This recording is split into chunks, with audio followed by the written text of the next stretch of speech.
Hello everyone, I welcome you all to the first lecture of quadratic equations. आज के lecture में हम start करेंगे quadratic equations and believe me बच्चों, जब क्वाड्रेटिक इक्वेशन खत्म होगा तो आपका क्वाड्रेटिक इक्वेशन में कमांड बहुत ज्यादा आ चुका होगा एंड आई एक्सपेक्ट कि आपको बेटा, चाहे आपने क्वाड्रेटिक इक्वेशन पहले कहीं भी पढ़ा हो, आपको कुछ ना कुछ नया सीखने को यहाँ पर जरूर मिलेगा। तो चलो बच्चों, स्टार्ट करते हैं हम अपने क्वाड्रेटिक इक्वेशंस वाले चैप्टर के साथ। बच्चों, जैसा आप देख सकते हैं कि बोर्ड में हमारे सामने डेफिनेशन लिखी हुई है पॉलिनोमियल्स। तो सबसे पहले जब अगर बेटा हम क्वाड्रेटिक स्टार्ट कर रहे हैं तो हमारे लिए समझना जरूरी है कि पॉलिनोमियल्स होता क्या है। पहली चीज तो polynomial is of any general appearance which is of the form y is equal to an x raised to the power n plus an minus 1 x raised to the power n minus 1 and so on till a1x और a0 तक। इस तरीके का अगर कोई भी बेटा general appearance में हमारे पास एक्सप्रेशन लिखा रहता है, जहां पर ये जो n मतलब कि वेरिएबल का पावर, n मतलब वेरिएबल का पावर, वेरिएबल के पावर किस में होनी चाहिए बेटा? होल नंबर में। पहली चीज, अगर आपका कोई भी एक्सप्रेशन है वो पॉलिनोमियल सिर्फ और सिर्फ तब कहलाएगा जब वेरिएबल के जितने भी बेटा पावर्स है वो सारे के सारे किस में होंगे? होल नंबर में होंगे। उसके बाद अगर बेटा ये आपके पास, हमने एक चीज जूनियर क्लासेस में अपने पढ़ी है, ठीक है, हमने एक चीज बेटा पढ़ी है कि डिग्री ऑफ द पॉलिनोमियल क्या होता है? जो भी हाईएस्ट पावर होता है, उस एक्सप्रेशन का जो भी हाईएस्ट पावर होता है, वेरिएबल का highest power is known as the degree of that expression. ठीक है ना, पॉलिनोमियल में यही चीज हमने पढ़ी है। तो अगर मान लीजिए मैं आपको बोलता हूं कि इस एक्सप्रेशन की मान लीजिए अगर मैं आपको बोलता हूं डिग्री n है, डिग्री इसकी n है, तो इसका मतलब क्या है कि n वाला जहां पर पावर आ रहा होगा उसका जो कोफिशिएंट होगा it can never be zero. तो an can not be equal to zero, पहली चीज। उसके बाद ये जितने भी बेटा ये सारे के सारे नंबर्स लिखे हुए हैं, a1 a2 a3 a4 ऐसा करके a0 an, ये जितने नंबर्स लिखे हुए हैं, ऑल दीज ai, जहां पे i कहां से कहां जा सकता है? 0 से लेकर n तक। ये 0 से लेकर के n तक जितने भी अपने पास ये a वाले टर्म्स है, they all are real numbers. r मतलब कैपिटल R मतलब क्या होता है? Real numbers. ये वाला जो साइन होता है वो बिलोंग्स टू का होता है, हमने इनइक्वालिटी में पढ़ा है। और कैपिटल R मतलब होता है रियल नंबर्स। ठीक है, तो ये सारे के सारे रियल नंबर्स होते हैं। इसमें हम कॉम्प्लेक्स नंबर का जिक्र नहीं करते। कॉम्प्लेक्स नंबर क्या होता है मैं सिखाऊंगा, ठीक है, मैं सिखाऊंगा। और अभी जैसे हमने देख लिया कि n क्या है? डिग्री है इस पॉलिनोमियल की। अब अगर बेटा हमको ये डेफिनेशन समझ में आती है, तो आप एक चीज बिल्कुल ध्यान से समझ के रखिए कि हमें मैं बहुत ज्यादा डिटेल में बेसिक्स में नहीं जाऊंगा। जो 9th और 10th का पॉलिनोमियल्स होता है या जो बेसिक टर्म्स होते हैं कि लीनियर पॉलिनोमियल क्या होता है, मोनोमियल क्या होता है, बायनोमियल क्या होता है, ट्राइनोमियल क्या होता है, क्वाड्रेटिक है ना, क्यूबिक, किसको क्वाड्रेटिक बोलते हैं, किसको क्यूबिक बोलते हैं। ऑफ कोर्स क्वाड्रेटिक है तो उसका जिक्र तो होगा ही, लेकिन एकदम जो बेसिक्स होते हैं कि जीरोस ऑफ द पॉलिनोमियल किसको बोला जाता है, रिमाइंडर थ्योरम क्या होता है, ये सब बताने वाली चीजें नहीं है बेटा, क्योंकि ये आपने ऑलरेडी जूनियर क्लासेस में पढ़ा हुआ अपने क्लास 9th और 10th में। इन केस बच्चों मान लीजिए आपको क्लास 9th और 10th के पॉलिनोमियल्स को एक बार रिवाइज करने की जरूरत है, बेसिक्स अपने देखने की जरूरत है, तो इसी चैनल के प्लेलिस्ट में अगर आप जाएंगे बेटा, प्लेलिस्ट वाले सेक्शन में क्लास 9 के मैथ्स में और क्लास 10th के मैथ्स में आपको पॉलिनोमियल्स के वीडियो मिल जाएंगे। ठीक है, 9th का पॉलिनोमियल्स मैंने करवाया हुआ है, 10th का भी मैंने करवाया हुआ है। आप चाहें तो इस वीडियो को स्टार्ट करने के पहले, आगे का लेक्चर देखने के पहले उस सब को भी रिवाइज कर सकते हैं, सो दैट कि आप इनफ कॉन्फिडेंट रहें अपने पॉलिनोमियल्स वाले चैप्टर को लेके। अब यहाँ पर बेटा अगर हम बात करते हैं क्वाड्रेटिक की, तो ये बात तो समझ में आती है कि n की वैल्यू क्या होनी चाहिए? 2 होनी चाहिए। अगर n की वैल्यू बेटा 2 होगी मतलब कि वेरिएबल का हाईएस्ट पावर 2 होगा, और I can say that this polynomial y will be converted into a2x square plus a1x plus a0, a2x square plus a1x plus a0। ये आपके पास बेटा पूरा का पूरा एक्सप्रेशन बन जाएगा। ठीक है, और इस एक्सप्रेशन को आप बोल सकते हैं क्वाड्रेटिक। किसी भी एक्सप्रेशन को क्वाड्रेटिक बोलने के लिए हमें सिर्फ और सिर्फ ये चीज मेक श्योर करनी है कि सबसे पहले तो जितने भी आपके कांस्टेंट टर्म और ये जो कोफिशिएंट्स है x और x स्क्वायर के, ये सारे के सारे रियल नंबर्स हो, पहली बात। और दूसरी बात ये होती है कि कोई भी जो आपके पास वेरिएबल होगा उसके सारे के सारे पावर होल नंबर्स में ही होने चाहिए, और हाईएस्ट पावर उसका 2 ही होना चाहिए सिर्फ और सिर्फ, तब वो क्वाड्रेटिक कहला सकता है, अदरवाइज वो क्वाड्रेटिक नहीं कहला सकता। तो यहाँ पे बेटा देखो हमको एक चीज जो समझनी है वो ये है that this A2 is known as leading term. This A2 is known as leading term. ठीक है ना, जो मैक्सिमम वाला जो पावर होता है, मैक्सिमम वाले पावर के अगर सामने वाला जो कोफिशिएंट होगा that will be known as leading term. कई बार इस तरीके के बेटा वर्ड्स का जिक्र सवालों में होता है तो हमें पता होना चाहिए कि कौन कौन सी वैल्यूज हमें गिवन, ठीक है ना। ये जो A0, this A0 is known as constant term and sometimes this A0 is also known as absolute term. इसे कांस्टेंट टर्म और एब्सोल्यूट टर्म भी कहा जाता है, ठीक है। और ये जो A1 होता है, this A1 is middle term, this A1 is middle term, ठीक है। और इन सब के अलावा बेटा, इन सब के अलावा कभी-कभी सवालों में कहा जाता है कि we have a monic polynomial. कई बार सवालों में लिखा जाता है we have a monic polynomial. तो monic polynomial का क्या मतलब होता है? Whenever it is written it is a monic polynomial, it means that the leading term will be 1, that the leading term will be equal to 1, ठीक है ना। ये होता है मोनिक पॉलिनोमियल का मतलब कि लीडिंग टर्म उसमें क्या होगा, 1 होगा, ठीक है बच्चों। तो अब जैसे हमने बेसिक्स एकदम देख लिए हैं, जो काम की चीजें, तो अब बेटा हम बिल्कुल चैप्टर में एंटर करते हैं। जो सबसे पहला पार्ट है वो है graph, a very important part, graph. Class 10th के बेटा बुक में, क्लास 10th की एनसीईआरटी बुक में ग्राफ जरूर दिया गया है। आप में से हो सकता है कुछ बच्चों को पता भी होगा कि क्वाड्रेटिक का जो ग्राफ होता है it is known as a parabola, लेकिन इस ग्राफ के ऊपर कैसे इस ग्राफ को बनाया जाता है या क्या क्या कंडीशंस होती हैं, इस ग्राफ पे बहुत ज्यादा चर्चा नहीं की जाती। तो अगर हम बेटा बात करें पैराबोला की, तो मान लेते हैं सबसे पहले तो कि हमारे पास एक फंक्शन है y, y is equals to fx है, y is a function of x, और वो फंक्शन है इस तरीके से defined ax² plus bx plus y एक फंक्शन है x का and it is defined as ax² plus bx plus c where a b c are real numbers and a is not equal to 0। अगर a की value बेटा 0 नहीं है और अगर ये मुझे पता है कि ये पूरा का पूरा जो है वो x में आपके पास एक्सप्रेशन दिया हुआ है जिसका मैक्सिमम पावर 2 है, या मैं ये बोलूं इस पॉलिनोमियल की डिग्री 2 है, then I can safely say that it is a quadratic, ठीक है। तो क्वाड्रेटिक का ग्राफ कैसा होता है? क्वाड्रेटिक का ग्राफ होता है पैराबोला। अब पैराबोला बेटा बनता कैसे? देखो, अगर मान लो हमारे पास ये एक्सप्रेशन दिया हुआ है ax² plus bx plus c, तो इसका जो पैराबोला होगा, सबसे पहली बात पैराबोला, अगर मान लीजिए हमारे पास a is greater than 0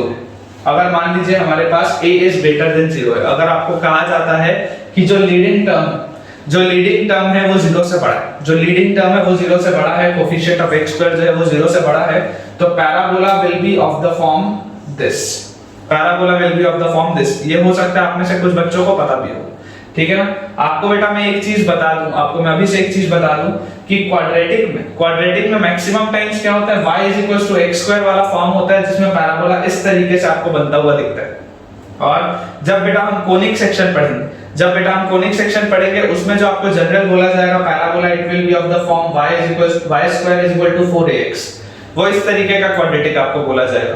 या आप बोल सकते हो कि x will be equal to y² by 4, something like this बोला जाएगा। तो वैसे सिचुएशन में बेटा जो ग्राफ होगा it will be of the form this, इस तरीके का वो ग्राफ बनेगा, ठीक है ना। अभी जो हम बना रहे हैं वो ग्राफ इसके हिसाब से बना रहे हैं। तो हम एक चीज ये समझ सकते हैं कि जिसका पावर होगा, देखिए x का अगर पावर है तो ये ग्राफ जो है वो इस तरीके से, वो जो ग्राफ है इस तरीके से, अगर y का पावर होगा तो ग्राफ इस तरीके से, ठीक है। ये चीज अपन सीख जाएंगे, है ना, कोई बहुत बड़ी बात नहीं है, आ जाएगा, बहुत आसान सा पोर्शन है। तो चलिए, अगर मान लीजिए हम अभी देख रहे हैं क्वाड्रेटिक में जहां पे x² वाले हमारे पास टर्म्स हैं, और मैं आपको कहता हूं कि अगर हमारे पास लीडिंग टर्म जो होता है, it is greater than 0, then graph will be an upward facing parabola. The graph will be an upward facing parabola। पहली चीज, अगर हमारे पास क्वाड्रेटिक है समथिंग लाइक दिस, तो इसका ग्राफ होगा अपवर्ड फेसिंग पैराबोला। अब जो मैटर करती है चीज, वो क्या मैटर करती है? मैटर बेटा ये करता है कि आपका जो ग्राफ है वो किस तरीके का है। अगर मान लीजिए बेटा मैं आपको ये बोलता हूं कि हमारे पास सपोज ये एक्स एक्सिस है, तो इस सिचुएशन में क्या हुआ? इस सिचुएशन में दिस पैराबोला का curve is cutting my ex axis. अगर मान लीजिए मैं आपको बोलता हूं कि जो मेरे पास जो ग्राफ है it is of the form this. यहां पर क्या हो रहा है? यहां पर बेटा जो पैराबोला का कर्व है it is touching the x axis. यहां पर एक्स एक्सिस को कट कर रहा है, यहां पर एक्स एक्सिस को टच कर रहा है, ठीक है। And if I say that I have a graph something like this, तो बेटा इन तीन केसेस में, बी इट केस 1, केस 2 और केस 3, हम एक चीज बहुत आसानी से देख सकते हैं कि इनके अलावा और कोई भी पॉसिबिलिटी नहीं। अगर मान लीजिए बेटा आपके पास ग्राफ इस एक्स एक्सिस को कट करते हुए जा रहा है, अगर हम केस 1 की बात करें that if the graph is cutting the x axis, ठीक है, ये हम केस 1 की बात कर रहे हैं। ध्यान देने वाली बात आपके लिए ये है कि a is greater than 0 for all these three cases। a यहां पर भी 0 से बड़ा है, a यहां पर भी 0 से बड़ा है और a यहां पर भी 0 से बड़ा है। क्यों? वो इसलिए क्योंकि बेटा it is an upward facing parabola, ये ऊपर की तरफ खुल रहा है। क्या आप इसको ऐसा भी समझ सकते हो? देखो कई बार इस हाइलाइट जब मैं आपको बताऊंगा तो कई बार उसमें ये भी चीज पता चलती है कि this looks like a cup of tea, this looks like a cup of tea। या इसको कई बार ऐसा भी समझाया जाता है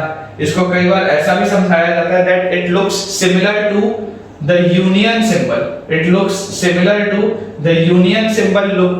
which is used in mathematics inequalities, ठीक है ना। ये भी कहा जाता है कि ये यूनियन सिंबल की तरह होता है। और sometimes it is always said that it looks like a smiley। ये इस तरीके का है, ये स्माइली की तरह भी दिखता है। समझाने का तरीका है आपको जैसे समझ में आता है वैसे समझिए कि अगर ये पॉजिटिव होगा तो एक स्माइली की तरह बनेगा, सीधी सी बात है। तो चलिए, अगर मान लीजिए हमारे पास ये चीज हमको समझ में आती है, तो यहाँ पर आप बेटा देखो कि अगर वो एक्स एक्सिस को कट कर रहा है, इसका क्या मतलब है? इसका मतलब ये है बेटा कि अगर मैं ये फंक्शन जो है y is equals to ax square plus bx plus c, अगर मान लो बेटा वो ये वाले पॉइंट x1 पे और मान लो बेटा वो ये वाले पॉइंट x2 पे, अगर ये x1 और x2 पे अगर इस ग्राफ को बेटा ये कट कर रहा है, x एक्सिस को कट कर रहा है, तो मैं क्या ये बोल सकता हूं कि ये जो मेरे पास इक्वेशन है इसके रूट्स होंगे x1 एंड x2। बोलने का क्या मतलब है कि जब इस ग्राफ में बेटा मैं x की जगह x1 रखूंगा, तो कायदे से आप सोच के देखो कि अगर यहां पर कहीं पर मेरे पास y एक्सिस है, तो उस सिचुएशन में जब मैं x1 पे बात करूंगा तो उस सिचुएशन में y की वैल्यू क्या हो जाएगी? 0 हो जाएगी, क्योंकि x1 तो यहां पर। देखो अगर मान लो मैं यहां पर कहीं पर बात करता, तो y की वैल्यू क्या आती मेरे पास? पॉजिटिव आती। सिखाऊंगा भी, सारी की सारी चीजें सिखाऊंगा, लेकिन ये चीज आप बेटा देख सकते हो कि अगर मान लो ये मेरे पास कोऑर्डिनेट एक्सिस होती मेरी कार्टेशियन प्लेन में, अगर मैं यहां पर आपको x बोलता तो आप देख सकते थे कि x के करस्पॉन्डिंग y यहां पर आता और पॉजिटिव आता, ठीक है। लेकिन अगर मैं आपको बोल रहा हूं कि अगर मैं x1 पे बात करूं, तो x1 पे बात करने पे क्या हो जाएगा? ये पूरे के पूरे y की वैल्यू 0 आ जाएगी। सिमिलरली अगर मैं x2 पे बात करूं तब भी पूरे के पूरे y की वैल्यू 0 आ जाएगी। और क्या हम ये भी चीज देख सकते हैं that these x1 and x2 are real roots, both of them are real roots, क्योंकि नंबर लाइन में मतलब रियल रूट्स। तो इस सिचुएशन में बेटा जहां पर आपको a तो पॉजिटिव दिख ही रहा है, हमने बेटा क्लास 10th में पढ़ा एक कांसेप्ट डिस्क्रिमिनेंट का, डिस्क्रिमिनेंट का which is equal to b square minus 4ac, है ना। आप बेटा सारे के सारे बच्चे क्लास 10th में एक फॉर्मूला पढ़े होंगे कि अगर quadratic equation ax square plus bx plus c होता है, तो उस सिचुएशन में क्या होता है? x1 और x2 जो रूट्स होते हैं, it is equal it is equal to minus b plus minus root over b square minus 4ac upon twice of a. ये फॉर्मूला आपने जरूर पढ़ा होगा, ठीक है ना। आप चाहे बेटा किसी भी बोर्ड में पढ़े हो, क्लास 10th में आपने ये फॉर्मूला जरूर पढ़ा होगा कि क्वाड्रेटिक इक्वेशन को सॉल्व करने के लिए ये क्वाड्रेटिक फॉर्मूला होता है। कुछ बुक्स में से श्रीधराचार्य मेथड भी बोला जाता है, दोनों ही अप्रोप्रिएट है। तो ये वाला बेटा आपके पास मेथड है, ठीक है। अब यहाँ पर बेटा हमें पता होता है कि ये जो अंडर रूट के अंदर टर्म लिखा हुआ है b square minus 4ac, this b square minus 4ac is called capital D, which stands for discriminant,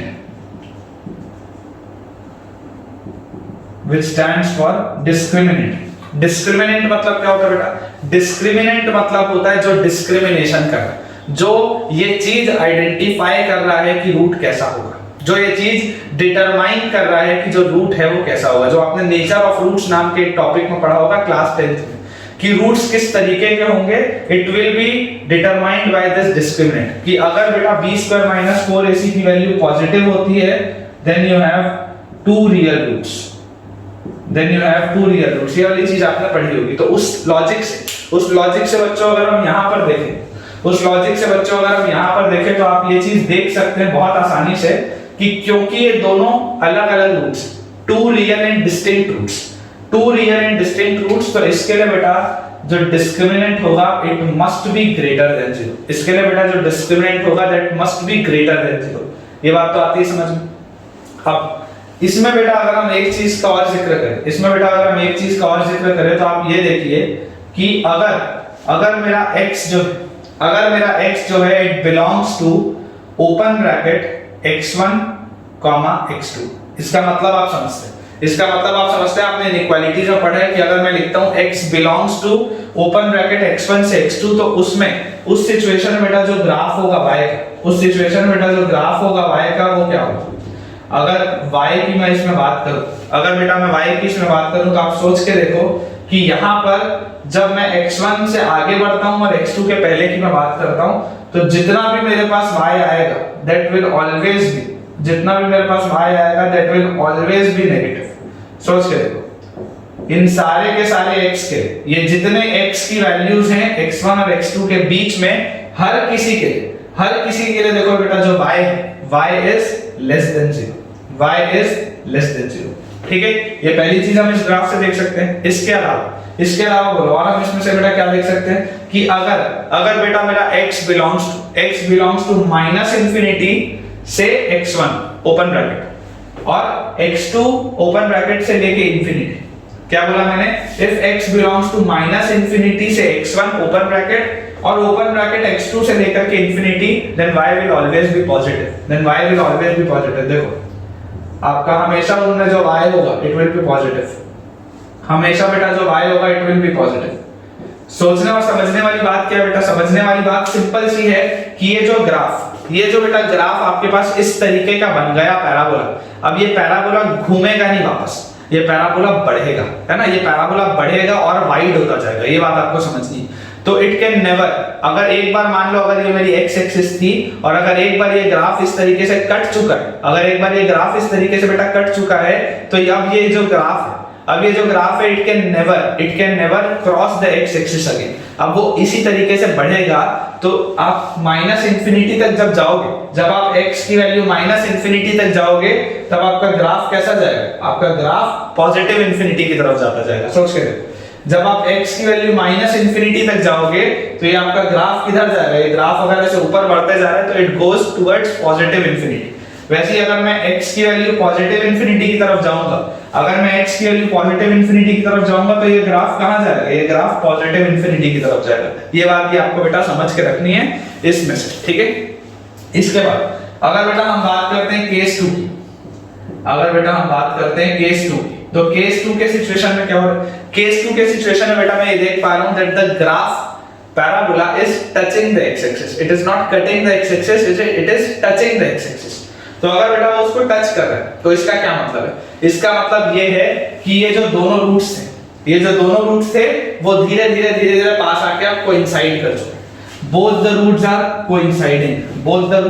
coinciding, मतलब मैं ये बोल सकता हूं कि x1 भी यहीं आ गया, x2 भी यहीं आ गया, ये दोनों के दोनों यहीं आ गए। और ये कब होता है? ये बेटा होता है जब आप देखिए अगर x1 x2 की वैल्यू हमने लिखी थी -b plus minus root over b square minus 4ac upon 2a, अगर हमने ये लिखा था तो आप सोच के देखो बेटा, आप सोच के देखो कि जब अंडर रूट वाला टर्म 0 हो जाएगा, जब अंडर रूट वाला टर्म 0 हो जाएगा तो x1 और x2 दोनों की वैल्यू आ जाएगी -b/2। x1 और x2 दोनों की वैल्यू कितनी आ जाएगी? -b/2।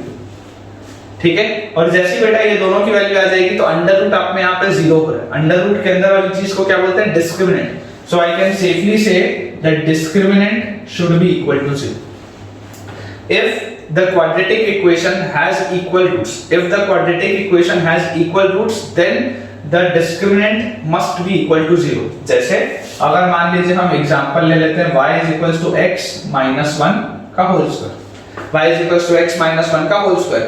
जरूर ये क्वाड्रेटिक, जब आप इसको एक्सपैंड करोगे then it will be x square minus 2x plus 1. It is a quadratic equation. But यहाँ पर हम क्या देख सकते हैं? यहाँ पर बेटा इसमें हम ये देख सकते हैं कि जब मैं x को 1 रखूंगा सिर्फ और सिर्फ तब y की वैल्यू 0 होगी, अदरवाइज y की वैल्यू 0 किसी भी सिचुएशन में, किसी भी कंडीशन में नहीं हो सकती। ठीक है, तो ये बेटा बात आ गई किसकी? केस 2 की। केस 2 में भी बेटा हम ये देख सकते हैं कि for no value of x, for no value of x y is negative. y बेटा कभी भी नेगेटिव नहीं हो सकता, y बेटा कभी भी नेगेटिव नहीं हो सकता। मैक्सिमम से मैक्सिमम वो 0 जा सकता है, या मिनिमम से मिनिमम वो 0 जा सकता है, नेगेटिव किसी कीमत पे नहीं हो सकता। ठीक है, तो y for this situation must be greater then और इक्वल टू 0। ये जो y आएगा, जो परफेक्ट स्क्वायर है, हमें क्या पता है? Perfect square is always positive या 0। Perfect square is always positive या 0, या मैं ये बोल सकता हूं it is always non negative, क्योंकि 0 भी जो है वो नॉन नेगेटिव है। तो perfect square is always non negative, it can never be negative, है ना? तो ये वाला अपने पास यहाँ पर आ गया। ठीक है, तो मतलब अगर मैं बेटा कोई भी वैल्यू रखूं -इंफिनिटी से लेकर के, मान लो अगर हम x1 x2 तक आए और x1 x2 वाले पॉइंट को छोड़ दें और फिर अगर बेटा हम x1 x2 से बढ़ करके इंफिनिटी तक जाएं तो y हमेशा क्या होगा? y will always be positive, क्योंकि ये ग्राफ तो हमेशा ऐसा ऊपर ही जा रहा है। ठीक है, अगर बेटा हम बात करते हैं केस 3 की, तो केस 3 में क्या हो रहा है? केस 3 में बेटा अगर हम देखेंगे तो आप यहां पर एक सिंपल सी चीज देख सकते हैं कि आपका जो पैराबोला है, it has no relation with x axis. Parabola का कोई लेना देना नहीं है एक्स एक्सिस के साथ। तो इस सिचुएशन में क्या होगा बेटा? क्या यहाँ पे हमको रियल रूट्स दिख रहे हैं क्या? नहीं। रियल रूट्स कब आते हैं? रियल रूट्स सिर्फ और सिर्फ तब आते हैं जब बेटा आपका एक्स एक्सिस के साथ कांटेक्ट हो। रियल रूट सिर्फ और सिर्फ तब आएंगे जब इस पैराबोला का एक्स एक्सिस के साथ कांटेक्ट, चाहे टच चाहे कट। लेकिन अगर कोई कांटेक्ट ही नहीं हुआ तो रियल रूट्स एग्जिस्ट नहीं करेंगे। Mind my words, mark my words बेटा, मैं बोल रहा हूं रियल रूट्स एग्जिस्ट नहीं करेंगे। आई एम नॉट सेइंग कि रूट्स एग्जिस्ट नहीं करेंगे, रूट्स एग्जिस्ट करेंगे, but they will be of complex nature, they will be imaginary roots आएगा वो। लेकिन इस सिचुएशन में रियल रूट्स वोंट एग्जिस्ट, है ना? No real roots, no real roots, पहली बात। और अगर बेटा हम यहाँ पे दूसरी बात करें तो आप यहाँ पे एक सिंपल सी चीज देख सकते हैं कि इस सिचुएशन के लिए अगर रियल रूट्स नहीं है, मतलब कि आपके पास अंडर रूट के अंदर जो भी टर्म्स है, अंडर रूट के अंदर वाले सारे के सारे टर्म्स क्या होने चाहिए? नेगेटिव होने चाहिए। मतलब हम ये बोल सकते हैं कि डिस्क्रिमिनेंट की जो वैल्यू होगी, डिस्क्रिमिनेंट की value will be less than 0। अगर अंडर रूट के अंदर नेगेटिव होगा तभी तो रियल नेचर लूज होगा ना, क्योंकि हम आज तक बेटा क्या पढ़ते आए हैं? हम आज तक सिर्फ और सिर्फ ये पढ़ते आए हैं कि अंडर रूट के अंदर हमेशा पॉजिटिव चीज जाती है। तो हमने अगर ये चीज पढ़ी है कि अंडर रूट के अंदर हमेशा पॉजिटिव चीज जाती है, इसका मतलब ये है कि वो हम रियल नेचर की बात कर रहे हैं। ये अंडर रूट के अंदर अगर 0 जाता है तो ये हम रियल नेचर की बात कर रहे हैं। लेकिन अगर अंडर रूट के अंदर बेटा आपके पास कोई नेगेटिव चीज चले गई तो उसका मतलब क्या है? उसका सिंपल सा मतलब ये है कि अब वो रियल नेचर लूज कर चुका है और यहाँ पर d इज लेस देन 0। ठीक है ना? d इज लेस देन 0, तो डिस्क्रिमिनेंट आपका 0 से छोटा होगा। और इस सिचुएशन में बेटा for no value of x can this equation be equal to 0, or for no value of x can this equation be negative? x की कोई भी वैल्यू के लिए, x की कोई भी वैल्यू के लिए माइनस इंफिनिटी से प्लस इंफिनिटी तक अगर आप x की कोई भी वैल्यू डाल दें, it can never be equal to zero और it can never be negative. जैसे अगर मान लो मैं आपको बोलता हूं एक equation for an example y square is equal sorry y is equal to, let us say यहां पर हमने x माइनस 1 का स्क्वायर लिखा था, अब मैं लिख देता हूं x माइनस 1 का स्क्वायर प्लस 1। मान लो मैंने लिख दिया y is equal to x minus 1 का स्क्वायर प्लस 1। अब हमें ये चीज बेटा पता है कि जो परफेक्ट स्क्वायर है वो मिनिमम से मिनिमम क्या हो सकता है, जीरो हो सकता है, नेगेटिव तो हो नहीं सकता। तो अगर मान लो ये जीरो हो भी गया, अगर ये जीरो हो भी गया तो y की वैल्यू 1 आ जाएगी, मतलब y अभी भी पॉजिटिव है। और उसके अलावा अगर ये पॉजिटिव होगा और उसमें 1 ऐड होगा तो पॉजिटिव नंबर ही मिलना है। इसका मतलब ये वाला जो इक्वेशन मैंने लिखा है which expands to x square minus 2x plus 2, which expands to x square minus 2x plus 2, इसको आप एक्सपैंड करोगे तो ये बनेगा it can never be zero, it can never be zero, it can never be negative, it will always be positive, it will always be positive। तो आप एक चीज मान के चलिए कि अगर हमें बेटा कभी भी कहा जाता है, अगर बेटा हमें कभी भी कहा जाता है कि हमारे पास एक क्वाड्रेटिक इक्वेशन है which is always positive, अगर मान लो हमारे पास कहा जाता है कि we have a quadratic equation which is always positive, तो उसमें सिंपल सी बात क्या होगी कि अगर वो हमेशा पॉजिटिव है तो डिस्क्रिमिनेंट की वैल्यू 0 से छोटी होगी, और अगर वो हमेशा पॉजिटिव है तो a की वैल्यू को 0 से बड़ा होना पड़ेगा।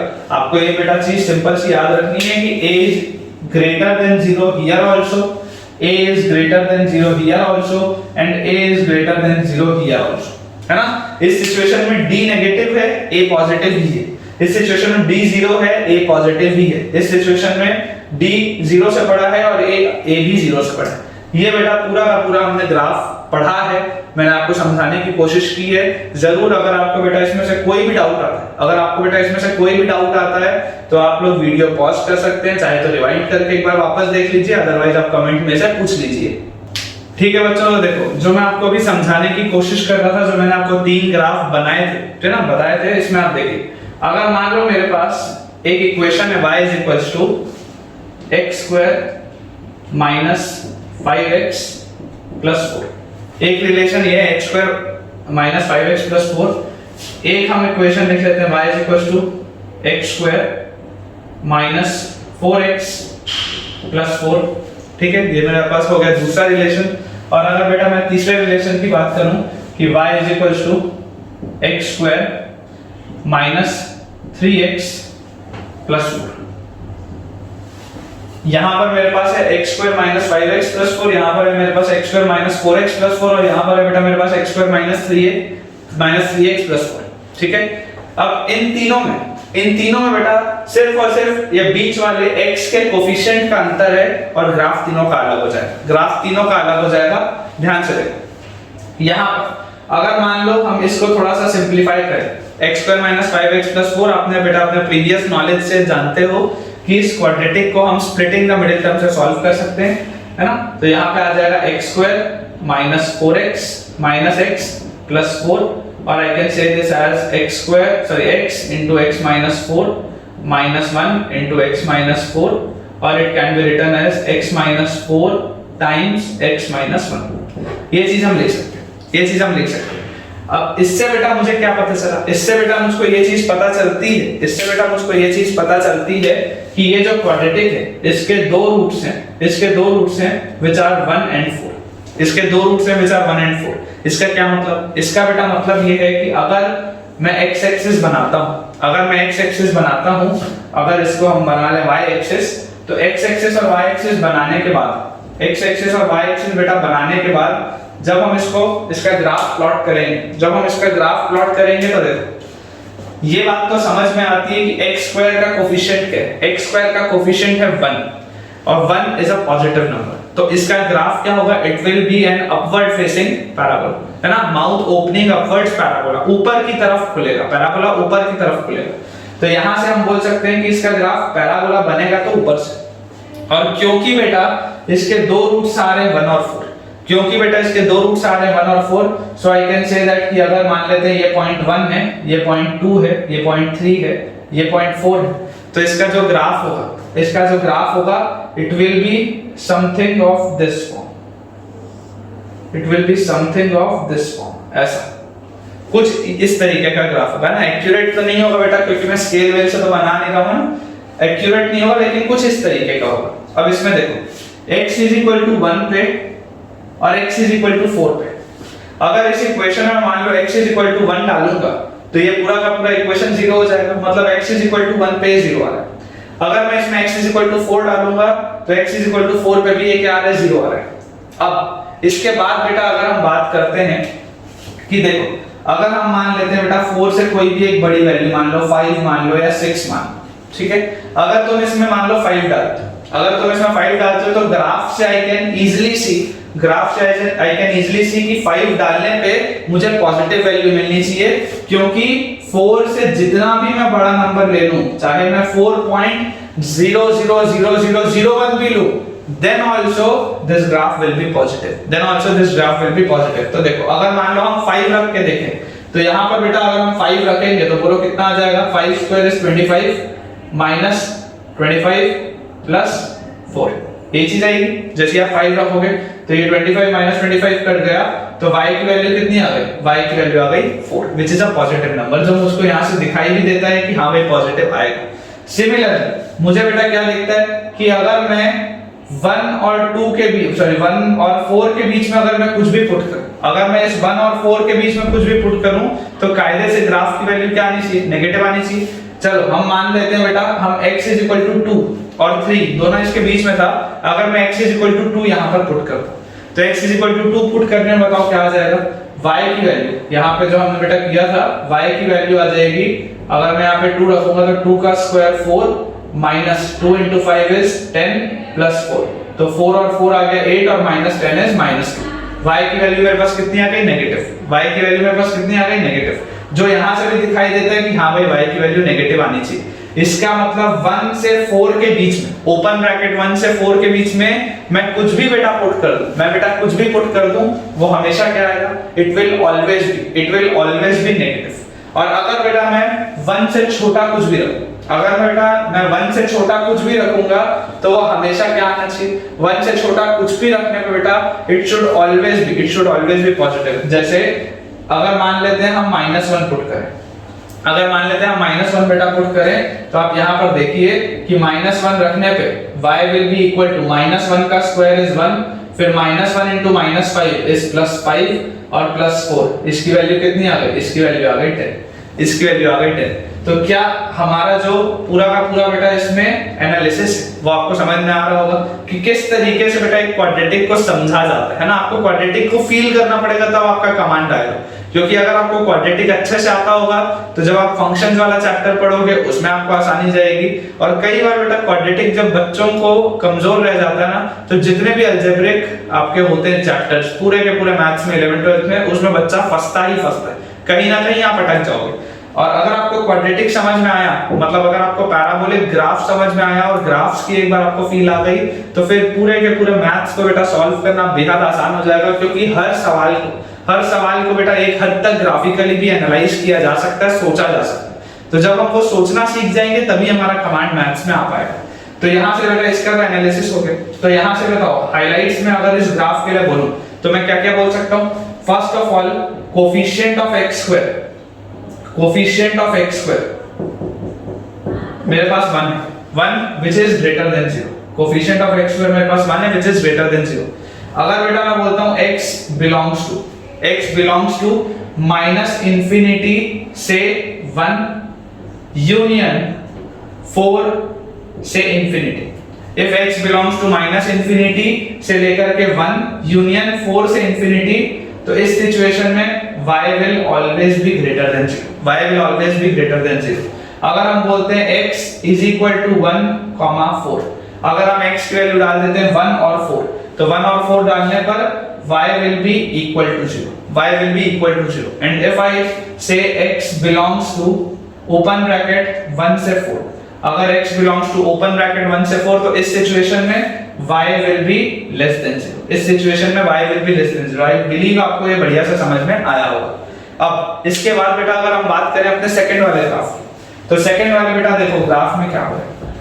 अगर हम सेकंड वाले ग्राफ की बात करते हैं तो इस सिचुएशन में हम इसको यहां से लिख सकते हैं, आपको भी दिखाई दे रहा होगा, this is nothing but x - 2 का whole square. This is nothing but x minus 2 का whole square. y is equals to x square minus 4x plus 4 अगर लिखा है then this is x minus 2 का होल स्क्वायर। तो अगर बेटा ये x minus 2 का होल स्क्वायर लिखा हुआ है, इसका मतलब क्या है कि x is equal to 2 is the only root of this equation। x is equal to 2 is the only root of this equation। अगर हम बेटा इसका ग्राफ बनाएंगे, अगर हम इसका ग्राफ बनाएंगे तो ये अपने पास बना y एक्सिस, ये बना अपने पास x एक्सिस, और ये आपके पास आ गया बेटा 0.1, दिस इज 0.2, दिस इज 0.3, इस तरीके से। तो ये 2 के अबाउट, ये 2 के अबाउट इसका जो ग्राफ होगा बेटा it will be of this form, कुछ इस तरीके का, ठीक है ना, कुछ इस तरीके का आपके पास जो बेटा पैराबोलिक ग्राफ इसका बनेगा, कुछ ऐसा, कुछ इस तरीके का इसका आपके पास ग्राफ आ जाएगा। और इसमें हम क्या देख सकते हैं, इसमें बेटा हम ये देख सकते हैं कि सिर्फ और सिर्फ x इज इक्वल टू 2 रखने पे, सिर्फ और सिर्फ x इज इक्वल टू बेटा 2 रखने पे इस ग्राफ की वैल्यू 0 हो रही है, अदरवाइज वो कभी भी 0 नहीं होगा।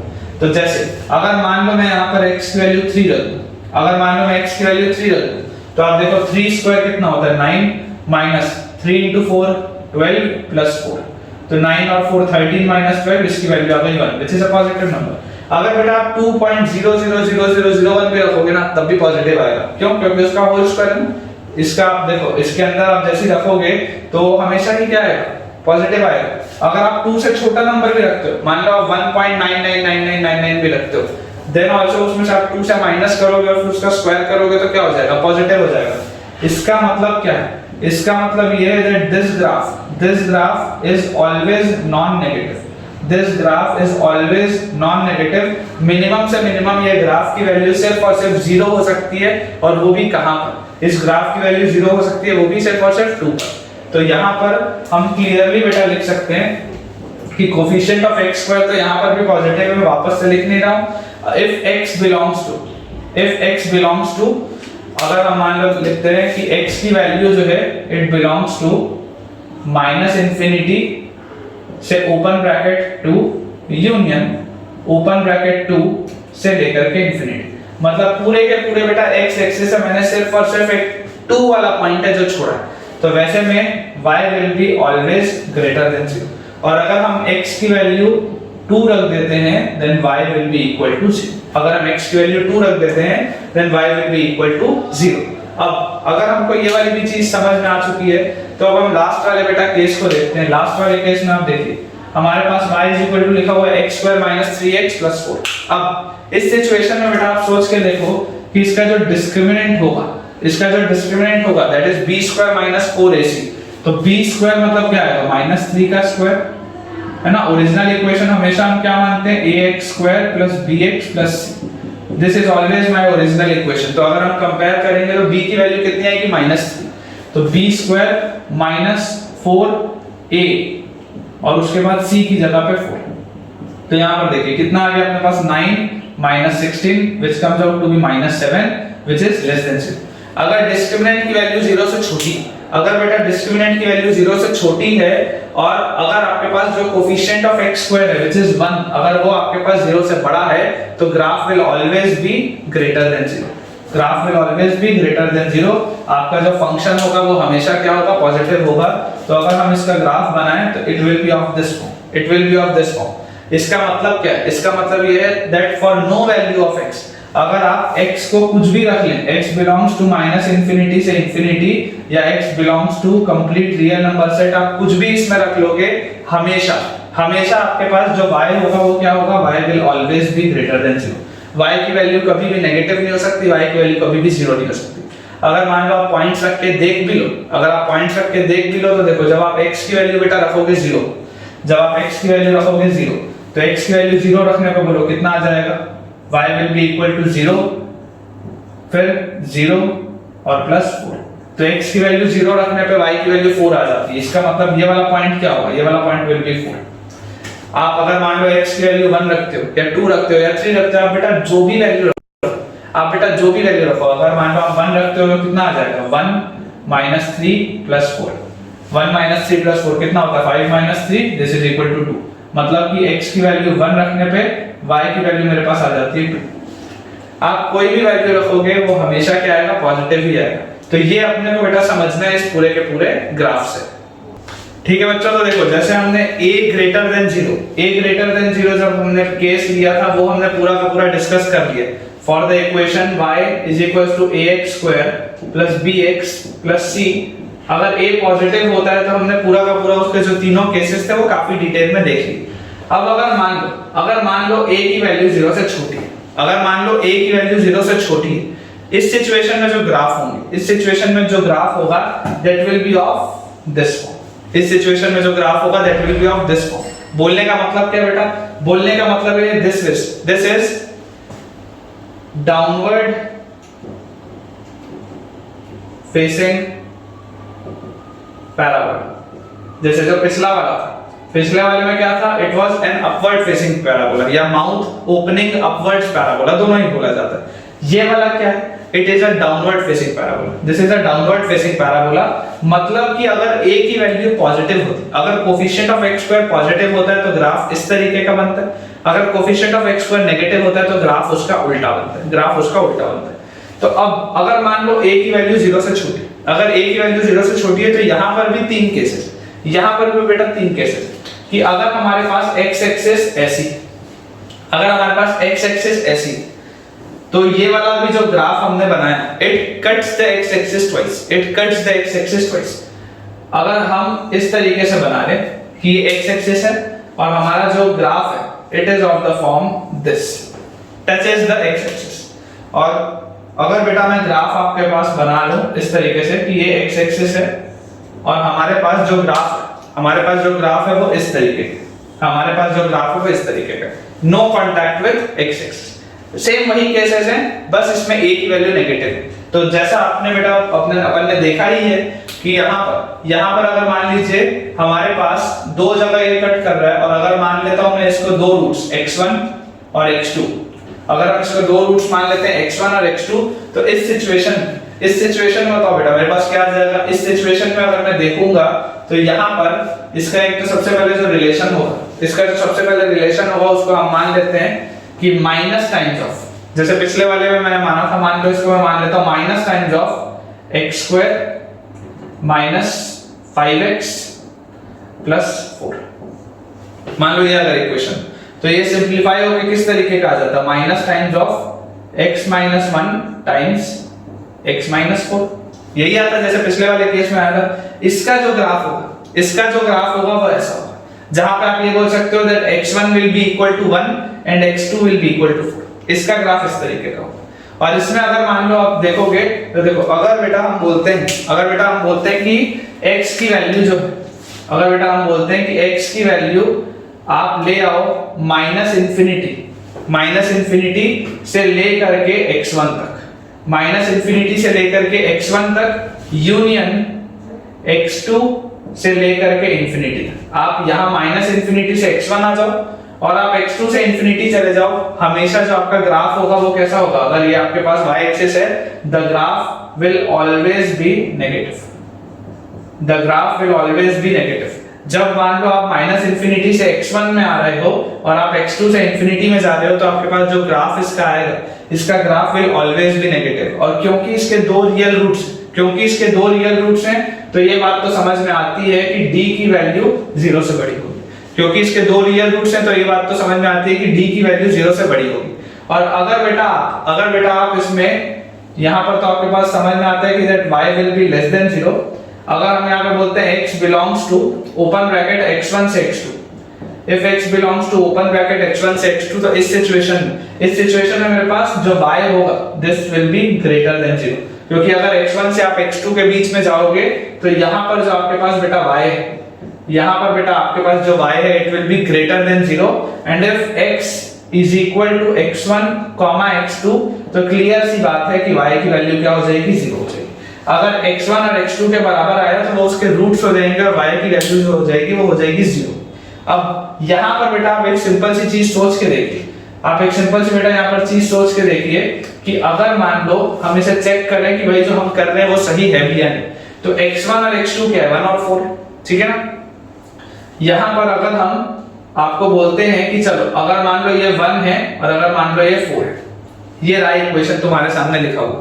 सॉल्व अगर तुम्हें इसको करना है, अगर तुम्हें इसको सॉल्व करना है तो तुम क्या बोलोगे कि सर ऐसा करते हैं x की वैल्यू 2 रख के देखते हैं, x की वैल्यू 2 रख के देखते हैं। 2 अगर मैं x की वैल्यू रखूंगा तो पॉजिटिव आना चाहिए, 2 रख के देखते हैं 2 का पॉजिटिव आना चाहिए। मैं बोला ठीक है रख लो। तो यहाँ पे हमने लिख लिया y is equal to minus times of 2 का square is 4, minus 5 into 2 is minus 10 और प्लस 4। तो यहां से बताओ मेरे पास क्या बना, यहां से बेटा मेरे पास आ गया माइनस टाइम्स ऑफ 4 और 4 8 और माइनस 10 माइनस 2 और this comes out to be equal to 2। मतलब जब आप x की वैल्यू 2 रखोगे तो y की वैल्यू कितनी आ जाएगी, 2 आ जाएगी।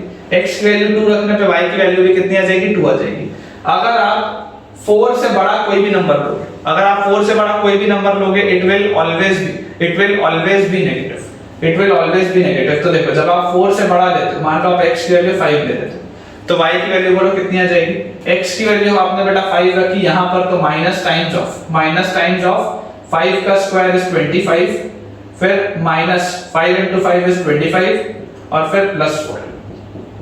तो यहां पे बताओ कितना आ गया, 25 माइनस 25 कर दिया माइनस 4 आपके पास आ गई y की वैल्यू आपके पास आ गई माइनस 4, जो कि यहां से आपको दिख रहा है। तो आपको बेटा इस तरीके का एनालिसिस करना आना चाहिए। जैसे अगले वाले केस में जैसे हमने पिछले वाले में बोलो क्या माना था, हमने पिछले वाले में माना था y इज इक्वल टू, अगर मैं यहां बोल दूं minus times of x square minus 4x plus 4, अगर मैं ये मानूं y is equal to minus times of x square minus 4x plus 4, minus sign बाहर लगाने का सिर्फ और सिर्फ इकलौता रीजन ये है कि मुझे x स्क्वायर का कोफिशिएंट नेगेटिव बनाना है, मुझे x स्क्वायर का कोफिशिएंट नेगेटिव बनाना है, क्योंकि अगर x स्क्वायर का बेटा कोफिशिएंट नेगेटिव होगा, ये a की वैल्यू अगर नेगेटिव होगी सिर्फ और सिर्फ तब ये parabola will be a downward facing parabola, it will be a mouth downward opening parabola, सिर्फ और सिर्फ तब। तो यहां पर अगर हम ये चीज बनाते हैं तो यहां से आप देखिए, इसमें भी जो d होगा ये हमको समझ में आता है कि जो d की वैल्यू होगी it will be equal to 0, क्योंकि यहां पर बेटा ये जो ग्राफ है वो x एक्सिस को टच कर रहा है। पिछले वाले केस में graph was cutting the x axis, ये वाले केस में graph is touching the x axis. और अगर ये x एक्सिस को टच करते हुए जा रहा है, इसका मतलब क्या है, both of its roots are equal, मतलब x1 और x2 दोनों के दोनों सेम पॉइंट पे लाई करते हैं and both of this roots are equal. तो यहां से हम देखो अगर y की वैल्यू देखेंगे, अगर मान लो आप x की वैल्यू 2 रखते हो, इसमें अगर हम x की वैल्यू 2 रखते हैं तो माइनस टाइम्स ऑफ ये तो 0 आ जाएगा, मतलब this is equal to 0 only. और उसके अलावा x की वैल्यू 2 रखने के अलावा आप कोई भी वैल्यू रखो, x की वैल्यू 2 रखने के अलावा आप कोई भी वैल्यू रखो, this graph will always be negative. तो मैं ये बोल सकता हूं कि x belongs to minus infinity से open bracket 2 union open bracket 2 से इंफिनिटी, पूरे के पूरे नंबर लाइन या पूरे के पूरे रियल नंबर से मैंने सिर्फ और सिर्फ एक 2 वाला एलिमेंट छोड़ा है। तो वैसे सिचुएशन में y will always be less than 0, ठीक है। और इसके बाद बेटा देखो, जैसे अगर मान लो आप यहां पर y की वैल्यू, अगर मान लो हम बोलते हैं कि चलो x की वैल्यू 1 रख के देखते हैं, x की वैल्यू हम बोलते हैं 1 रख के देखते हैं, तो बोलो y की वैल्यू कितनी आ जाएगी, माइनस टाइम्स ऑफ 1 का स्क्वायर माइनस 4 प्लस 4। तो इसकी वैल्यू बोलो कितनी आ गई, 4 माइनस 4 कट गया, इसकी वैल्यू आ गई माइनस 1। नेगेटिव वैल्यू हमेशा नेगेटिव आएगा, आप कोई भी नंबर रख लो, वो हमेशा क्या आएगा, नेगेटिव आएगा। This graph can maximum be 0, this graph की value can maximum be 0 and that will be at x is equal to 2। मतलब x इज इक्वल टू अगर मैं 2 रखूंगा तो उसकी 0 आएगी वैल्यू, अदरवाइज वो हमेशा क्या होगा बेटा, नेगेटिव होगा, it will always be a negative graph. अगर हम अगला आखिरी वाला केस देखें तो यहां पर आप देखिए, जैसे अगर हम लिख लेते हैं y is equal to minus times of x square minus 3x plus 4, है ना, ये भी हमने पिछले वाले में लिया था, है ना। उसके बाद मैंने माइनस साइन से मल्टीप्लाई इसलिए कर दिया क्योंकि मुझे x स्क्वायर का कोफिशिएंट नेगेटिव बनाना है।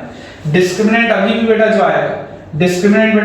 आएगा वो बताओ कितना है। अगर आप इस इक्वेशन को ऐसे लिख लो कि minus x square plus 3x minus 4, अगर आप इसको ऐसा लिख लो और अगर हम बोले डिस्क्रिमिनेंट मुझे बताओ, then discriminant will be equal to b square is 3 का स्क्वायर माइनस 4, a की जगह माइनस 1, c की जगह minus 4, this comes out to be 9 और ये माइनस माइनस ये वाला प्लस हो गए, ये वाला माइनस वैसे का वैसे ही, तो 4 into 4 16, this is equal to -7 which is less than 0। Discriminant आपका इस सिचुएशन में बेटा 0 से छोटा है और आपका जो ग्राफ होगा this will always be a negative graph, this will always be a negative graph. आप बेटा कोई भी वैल्यू रख लो, आप बेटा कोई भी वैल्यू रख लो, इस ग्राफ की वैल्यू कभी भी 0 के बराबर या इस ग्राफ की वैल्यू कभी भी पॉजिटिव हो ही नहीं सकती। For every value of x belongs to real number लिख लो या आप लिख लो x belongs to minus infinity से infinity, y will always be less than 0, y will always be less than 0। आप अगर सोचो, अगर आप बोलते हो कि सर x की वैल्यू 1 रख के देख लेते हैं, तो जैसे ही आप x की वैल्यू 1 रखोगे तो x की वैल्यू 1 रखने पे आपको बताओ कितना आ जाएगा, minus times of 1 minus 3 plus 4, तो यहाँ पर देखो 1 और 4 5 और माइनस 3, तो ये आ गया माइनस टाइम्स ऑफ 2 जिसकी वैल्यू आ गई माइनस 2। आप चाहे इसमें कोई भी वैल्यू रख लो, आप इसमें चाहे कोई भी वैल्यू रख लो x की, तो वो हमेशा आपका जो ग्राफ होगा वो क्या होगा, नेगेटिव होगा। और इस सिचुएशन में बेटा आप देख सकते हो कि जैसे देखो यहाँ पर आपके पास जो d था वो 0 से बड़ा था, यहाँ पर आपके पास बेटा जो d था वो 0 के इक्वल था, और इस केस में क्योंकि इसका कोई भी रियल रूट नहीं है तो d की वैल्यू क्या हो जाएगी, 0 से छोटी आ जाएगी। तो a की वैल्यू तो नेगेटिव ही है तभी वो डाउनवर्ड फेसिंग है, a की वैल्यू नेगेटिव यहाँ पर भी है, a की वैल्यू नेगेटिव यहाँ पर भी है। तो ये आपके बेटा हो गए 3 केसेस जब a की वैल्यू होती है नेगेटिव, और 3 केसेस जब a की वैल्यू पॉजिटिव होती है, वो भी हमने ऑलरेडी देख लिए। ठीक है, तो आई बिलीव बच्चों आपका आज का लेक्चर बढ़िया से समझ में आया होगा। आज सिर्फ एक इंट्रोडक्टरी लेक्चर था, ये अभी हमने क्वाड्रेटिक की शुरुआत भी नहीं की है, ये बहुत बेसिक सा नॉलेज है जो आई बिलीव कि 10th के लेवल तक के बच्चे को आना चाहिए। अगर आप अपने आप को कॉम्पिटिटिव एग्जाम के लिए तैयार करते हो तो 10वीं के बच्चे को ये सारी चीजें आनी चाहिए। फिर भी अगर आपको आज कुछ सीखने का मौका मिला है इस वीडियो के भी थ्रू, तो जरूर वीडियो को लाइक करना ना भूलें। एंड आई बिलीव बच्चों आपने अभी तक चैनल को सब्सक्राइब कर लिया होगा, क्योंकि हमने बहुत सक्सेसफुली पूरा का पूरा प्रोग्रेशंस कंप्लीट कर लिया है, लोगैरिथम कंप्लीट कर लिया है, मॉड्यूलस फंक्शन कंप्लीट कर लिया है, थोड़ी बहुत इनइक्वालिटीज देख ली हैं, क्वाड्रेटिक अभी ऑलरेडी चल रहा है। और आते आते बेटा टाइम में आप देखोगे कि सब कुछ कंप्लीट होगा, डिटेल में कंप्लीट होगा, एंड आपको मजा आ जाएगा बच्चों क्वाड्रेटिक पढ़ने के बाद, ये मेरा पूरा का पूरा भरोसा है। तो विद दिस बच्चों we have come to the end of today's lecture, and जरूर आप चैनल को सब्सक्राइब करें एंड इस वीडियो के लिंक को अपने फ्रेंड से भी शेयर करें, एंड उन्हें ये भी बताएं कि वो जल्दी से पढ़ना स्टार्ट कर लें, क्योंकि एक चैप्टर ऑलरेडी पूरा का पूरा कंप्लीट हो चुका है। जब तक हमारा अगला वीडियो नहीं आता तब तक के लिए thank you all very much for watching this video.